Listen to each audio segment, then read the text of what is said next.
Hi there, Cancer. Thank you for joining me for your monthly forecast for March, a month which begins with the Sun in the part of your horoscope which is to do with opening up your horizons to wider vistas, making life a little bit more spontaneous and interesting. But with two key personal planets, Mercury and Venus, at least initially this month, still in the deep and passionate 8th house, it's possible that if you're footloose and fancy free, your mind may be engaged by the possibilities around meeting someone who can switch on your senses, but also be someone who stimulates your intellect too. However, on the very first day of this month there is a quarter moon, and the quarter moon occurs in the sign of Sagittarius. If there are commitments and responsibilities and obligations that you have to attend to initially as March begins, there could be part of you that feels a little bit resentful. It's certainly not a great time to promise more than you can realistically deliver. Try to be aware of your need for a little bit of space. Even if you naturally are a giver, try not to get too caught up in any extra responsibilities in the first few days of this month. Also, Mercury moves, relocates into Pisces, your sister water sign, joins up with the Sun on the 5th. Now this is a very exciting development, and if you are thinking about planning some kind of journey or expedition or learning new skills, Mercury will certainly help you. But on the 6th, Mars makes its way into the same part of your scope as Saturn. Yes, strict Saturn, which for around about 7 months of the last 13 has asked you to be much more self-disciplined around your health, life organisation, your diet, the way you approach things in general around the minutiae of things. But Mars moving into this area can actually give you a lot more physical drive and energy, so that can be a force for good. But the next big event this month, Cancer, occurs on the 9th when we have a solar eclipse. This solar eclipse in Pisces is not going to work in isolation. It's going to work as part of a pair with the lunar eclipse in Libra, which occurs on the 23rd of this month. For you, this just says to you, any ideas you have to expand your world needs to be taken into account with an awareness of your more emotional needs and the needs to keep firm, secure foundations. So if you are thinking about doing something that's much more daring and much more adventurous, whilst that may be very exciting, also be realistic about the downside or your everyday needs.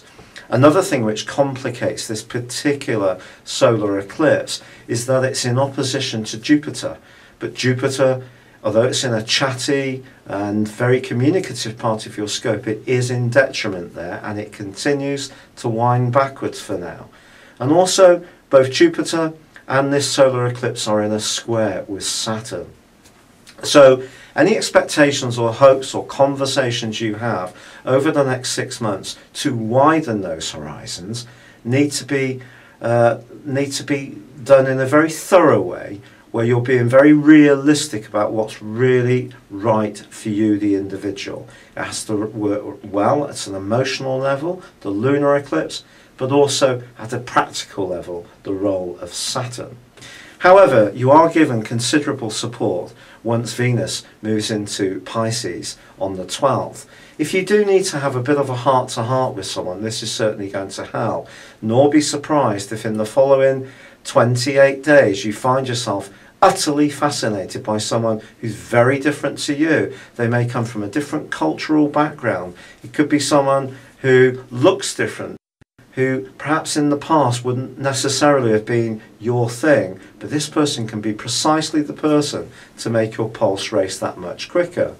In an existing relationship, this is urging you to shake things up a little bit and try to make things rather more spontaneous, particularly if things have become rather too predictable. However, on the 20th, the Sun does move into Aries.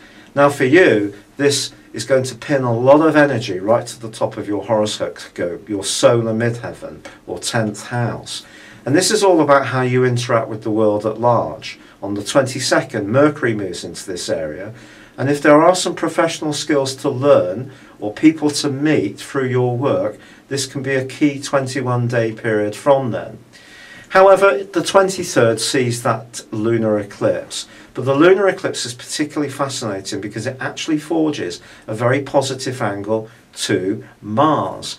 And Mars is there from the 6th of this month, just urging you on to work hard, be diligent, accept a little bit of sacrifice, which Mars is not inclined to give. It's more about us, the individual, so I, rather than others. But it's just saying, if you can do your bit, roll your sleeves up, work hard to support the structure of something you're involved with, then the rewards can start to flow through in the last 10 days of this month.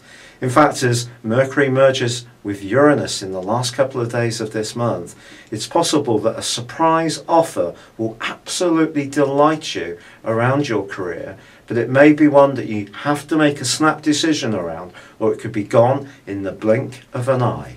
It's been a real pleasure being with you. Thank you for joining me. Good luck and goodbye for now.